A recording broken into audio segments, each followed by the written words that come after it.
Okay, this is module 2, and this is some information on how to begin your mindfulness practice. So mindfulness begins with the assumption that everything is already okay and that we've just forgotten what okay is. Remembering our true nature is especially difficult when we are really overwhelmed, really stressed, or after a significant loss. And if you're asking yourself a question, do you feel that everything is okay right now? The answer is probably not. And in fact, I wouldn't be surprised if you are asking yourself, how can I ever get from here to being okay? And that's quite a big question. And the answer is, we're going to take baby steps. You don't go from feeling overwhelmed with loss, overwhelmed with stress, to suddenly being okay. It does take baby steps. And some days, there'll be really tiny baby steps where just walking across the room to sort of start meditating might feel like climbing Mount Everest barefoot with a monkey on your back. Other days, you'll surprise yourself with a baby leap as you find peace in the rhythm of your own breath for a few precious moments. And eventually, you'll wake up one morning and realise that you slept through the night for the first time. Or you might eat a meal and find yourself really enjoying the taste of the food. But remember, it doesn't matter if you were naturally calm and healthy before your loss, the depression, the anxiety, or if you were always on the go and you never thought twice about relaxation. We are going to start from where you are now and consider the possibility that one day you'll look over your shoulder to where you've come from and discover that the accumulation of baby steps and maybe baby leaps has delivered you safely to the other side of what can be a deep canyon of grief, or a deep canyon of sadness, or a deep canyon of like stress and anxiety.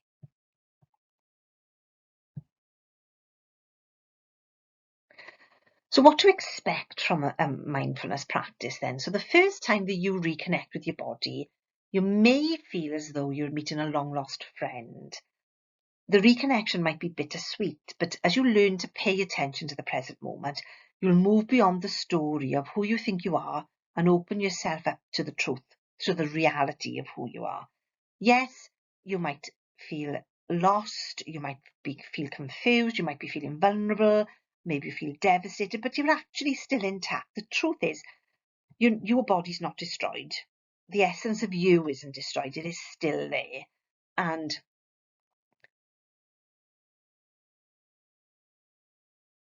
the courses that we teach don't tell you how to use mindfulness to get over your grief, get over your stress, or get over your anxiety, or get over your depression. It's about learning how to adapt to your life after you've experienced a stressful situation, after you've experienced a bereavement or a loss of some kind, and finding a new way to relate to. It may be to relate to your body if you've been diagnosed with a health condition, or it may be finding a new way to relate to your loved one, even though they're no longer physically present, if it's a bereavement. And I'm not going to be telling you how to fix yourself, because nothing is actually wrong with you. So if you find yourself chastising yourself for having thoughts and feelings and actions and believing that you should be over this or you should be able to deal with this, just remember that you are human, and it is human to experience suffering, and your pain is a normal and natural way to react to stressful situations. But what's not normal and natural is the ways that you've had up until now to deal with these things. So the main way to practice mindfulness is through meditation, and that's typically done seated on a meditation cushion on the floor. A stack of blankets works well too, or you can sit in a straight back chair. And this is how I tend to meditate, but this is different for everybody. And one of the things I always tell people is it's about finding the right way for you to meditate. There is no right or wrong way. We're all different. Sitting still for some people is their absolute worst nightmare, and there are other ways of meditating. It's about being willing to try different things and find what it is that works for you, and whatever it is that works for you is the right thing for you to be doing. So those ways of meditating, the sit-in practices are considered to be formal practice because you set a dedicated amount of time aside to practice on purpose. So formal mindfulness practice is like weightlifting. It builds your mindfulness muscles so that when a stressful situation arises in the so-called real world, your mind and your body are prepared to return to a state of ease, a state of peace. So think of it as when every time you were meditating, you were training your mindfulness muscle, okay? And in the same way as showing up at the gym regularly to weightlift or to go on the treadmill increases your fitness over time. It doesn't happen just once when you go there. Sometimes you'll enjoy it, sometimes you won't. Sometimes you'll be really up for it, other times you'll feel really resistant to it. And it's exactly the same with meditating. Over time, sitting on your meditation cushion or sitting on your meditation chair, it increases your ability to remain calm in the storms of life when they come, because they will, don't they? They always do. Another type of formal practice is walking meditation. So walking meditation is where you set aside an amount of time to just walk with nowhere to go and to focus on your senses and to be mindful of your surroundings. So if you are someone who finds sitting practice quite difficult, then walking meditation might be better for you. But again, it is about trying different things. So the mindfulness skills that we build in formal practice, I mentioned earlier on that in an 8-week course, each week there will be some theory. So you get taught the theory, and then in your formal practice, you practice that theory that you've been taught so that you can then take it out into the world through informal practice. So it doesn't mean that you're going to plonk your cushion down in the middle of the office. What it means is it's internal and spontaneous. So it might be you are standing in line at a grocery store and you're just paying attention to the sensations of your body, or it might be you are on a telephone call and you're finding yourself feeling a little bit anxious and you're able to bring your attention to your breathing. So you're able to, or you might find you were talking to someone and you find your mind wandering and you're starting thinking about what you're going to have for tea. You're able to bring your attention back and focus on that person again. So there are ways that show up in your everyday life that help you to manage everyday lives, okay? So often we will tell ourselves that we're too busy for meditation practice. And how often do you actually tell yourself that, oh God, I'm really busy? Every moment is an opportunity to wake up to the truth. No matter where you are or what you are doing, you can practice in the middle of a crowded room and no one will be any the wiser. This is the beauty of using our breath as an anchor. You don't have to close your eyes to do informal practice. You could be sat in a doctor's surgery waiting for your appointment, and you could just be sat there just focusing on your breathing, following your breath all the way in, following it all the way back out again. And you were calming down your nervous system and you're training your mindfulness muscle. So the next time that you are rushing around or daydreaming, just try these couple of things that we've got listed here. So just paying attention to the sensations of your legs while you're in line at the grocery checkout. So while you're in line, just dropping your attention down into your legs or to your feet. Try smiling at a stranger and maybe sending them a silent message of loving kindness. And loving kindness practices we'll be doing a little bit further down the line. Feel the sensations of your scalp while shampooing your hair, just noticing what it actually feels like. Pause to notice your breath for 2 rounds of inhalations and exhalations while you're sat at your desk or stuck in traffic. And being stuck in traffic can be one of the most stressful times. And you've got a choice. You can either be sat in traffic and thinking about, oh my God, I'm going to be late for my meeting. I'm going to be late for this appointment. Who's going to pick the kids up? And allowing your mind to escalate isn't going to change it. You can't get out of that traffic jam. But stopping to notice your breath and following your breathing while you're sat in traffic lowers your stress levels and you're training your mindfulness muscle at the same time. And you'll be surprised at the difference it can make. Give yourself permission to do one thing at a time mindfully and let go of the idea of multitasking. It's actually a myth. I know us ladies like to think that we can multitask, but actually it's a myth. We can't be focused on 2 things at once with the same level of intensity. You can be trying to do lots of different things, but you're not going to be doing any one thing well, because it's impossible to be giving focused attention to more than one thing at a time. I challenge you to try it and see if you can prove me wrong. So you'll hear mindfulness being called a practice, and the reason it's called a practice is because it doesn't have to be perfect. Now, isn't that a relief? And the amount of people that come to meditation or I just happen to come into conversation with them will say, oh, I can't do meditation, I can't do mindfulness, because they're trying to make it perfect. And the intention is just try to do your best with each exercise and make any modifications to the guidance that is given that helps you to be more present. If you were given some guidance that doesn't resonate with you, feel you were in the driving seat. Feel free to respond and adapt it in a way that does work for you. Now, it's worth setting some time aside to create the foundations for your mindfulness practice, because it won't just happen. It's like going to the gym. It doesn't just happen to say. Sometimes you have to really sort of say, right, I'm going to do it today. So there's a few sort of bits of advice here. So create your space. You will need a quiet and safe space where you're not going to be disturbed. Although, if you do get disturbed, it's not the greatest of dramas. If you get disturbed, that's okay. Just notice that your attention has wandered and then just bring your attention back. If you can, and I know this isn't always possible, choose an area of your house that's quiet and clutter-free, and having a dedicated practice space will make it easier for you to show up regularly. When I first came to mindfulness, I had 3 small children living at home, and the only place that I could find to meditate was in the bath. I still meditate in the bath. So it's whatever works for you.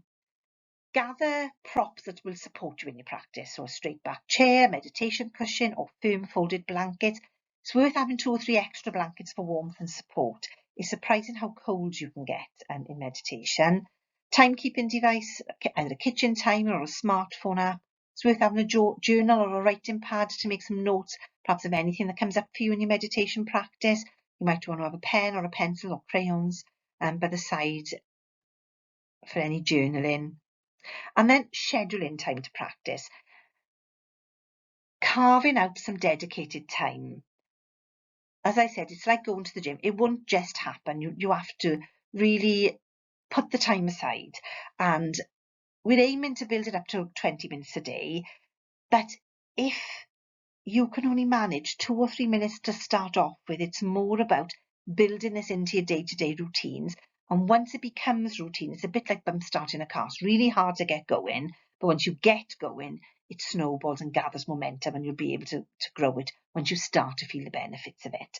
So we're aiming to practice 20 minutes a day eventually. There's a lot of research around this, and studies show that after 8 weeks of daily 20-minute practice, your body actually begins to make lasting changes. That's how powerful it is.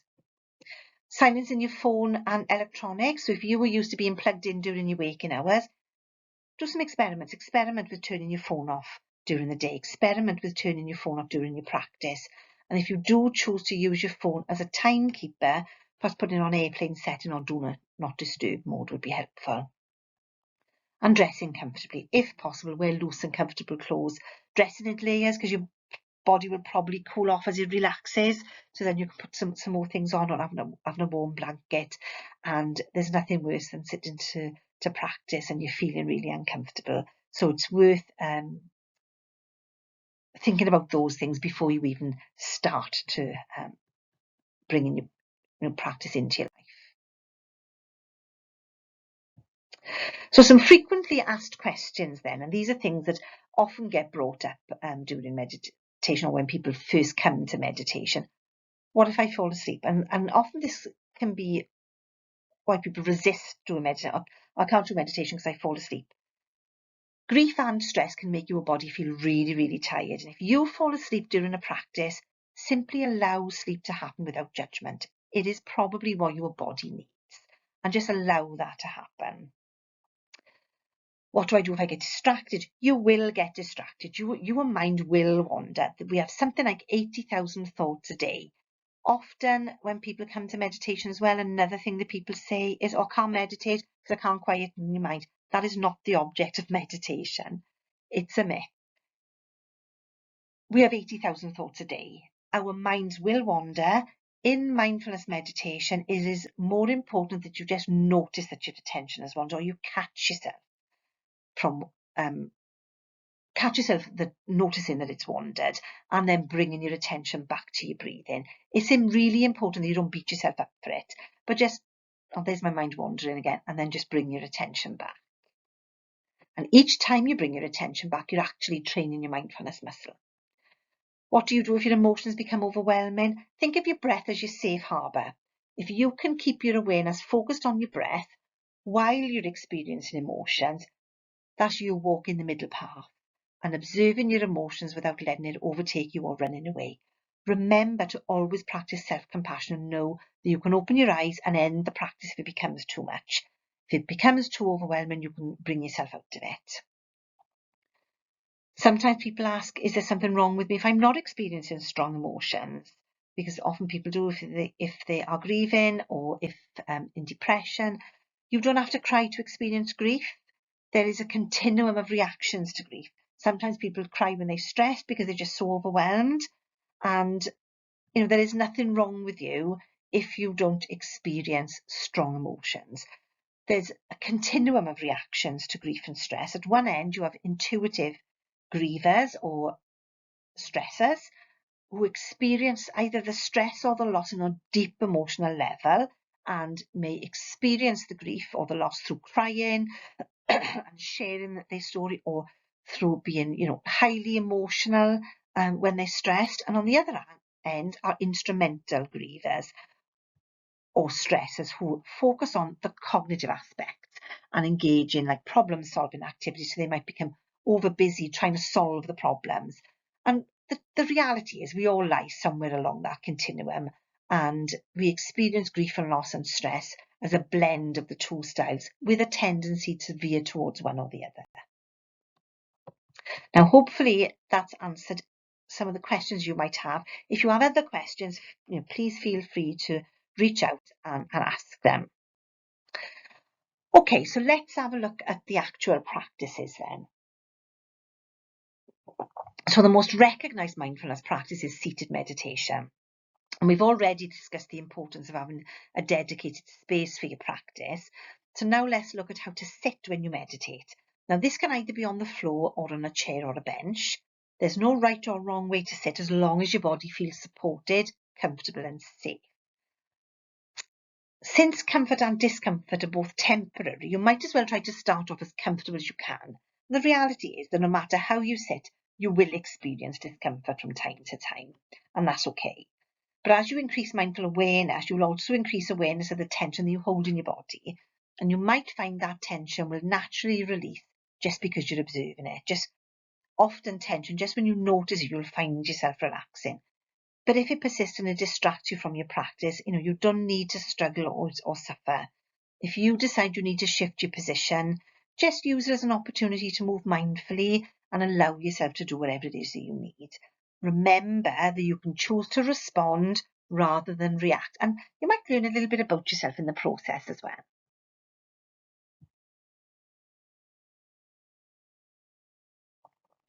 So preparing for your mindfulness meditation, and the first thing is to establish your posture. The second thing is to set yourself an aspiration.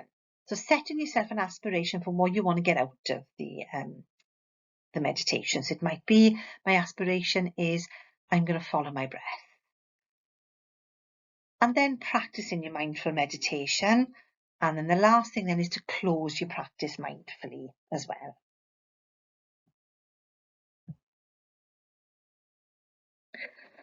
So traditionally, you'll see meditators sitting cross-legged on the floor on a meditation cushion, but a stack of firm folded blankets work just as well.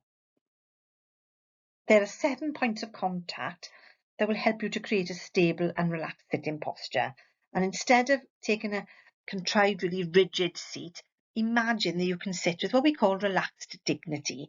So you're not sitting up ramrod straight, but you're not slouching down either. So it's a dignified posture.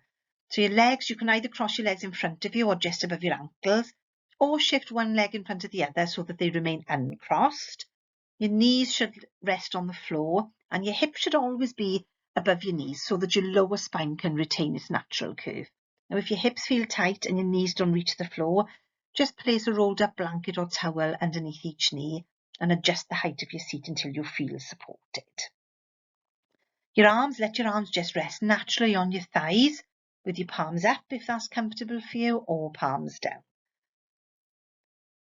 Your back, tilting your pelvis forward slightly and elongating your spine, allowing the natural curve in your lower back to support your body, not leaning forward or backwards, but trying to find the middle ground. Now, it might help to imagine pressing your sitting bones into the cushion while reaching the crown of your head to the sky without straining.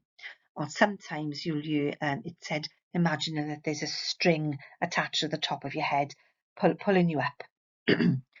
Softening your eyelids until they close. If you choose to keep your eyes open during practice, just letting your gaze be soft and choose a spot on the ground about 6 feet in front of you to focus on.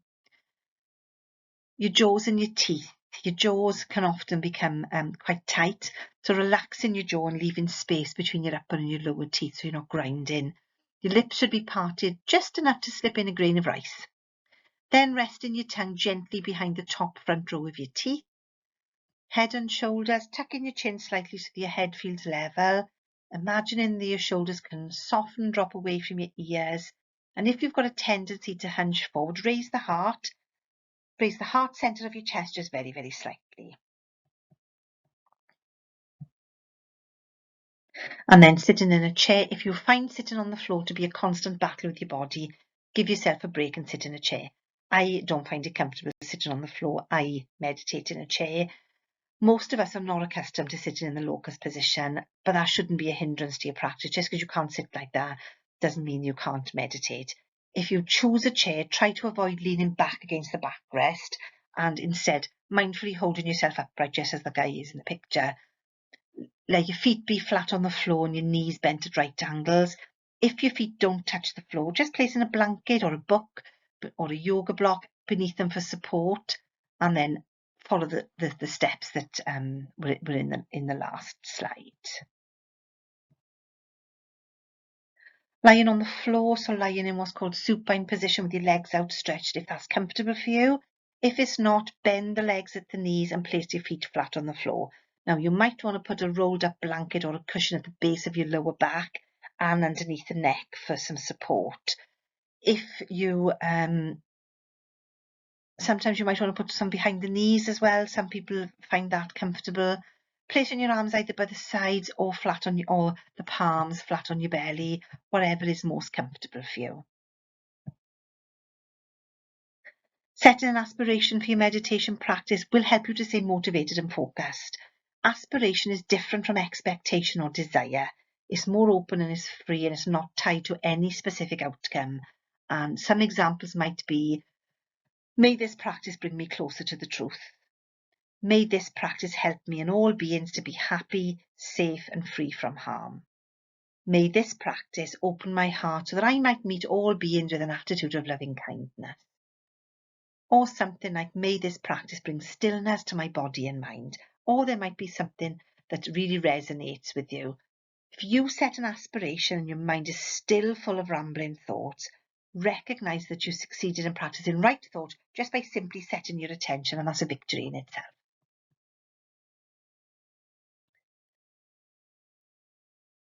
And then closing your practice. So when you receive the signal that your timed practice is completed, see if you can mindfully listen to the bell or the timer as it starts to ring, as it sustains and then as it fades away before leaving your mat or your chair or moving on to the next practice. Might be that you might want to create your own sort of closing ritual, and that helps you to remember to carry your practice with you even when you leave the cushion. And there's some suggestions here. Some people chant the sound of Om 3 times to connect with the pulse of the universe. So Om, Om, Om. And it actually, what that does, it vibrates the throat, which triggers the vagus nerve, which also helps you to calm the nervous system. Sometimes you'll hear people say Namaste, which means I honour the divine light in you and in me. Or bringing your palms together at your heart as you just bring your head slightly or bow your head slightly in reverence and gratitude for your practice.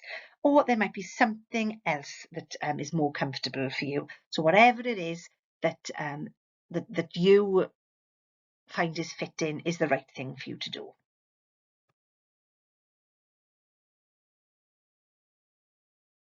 And so you are now ready to practice. You've got everything you need, all the information that you need.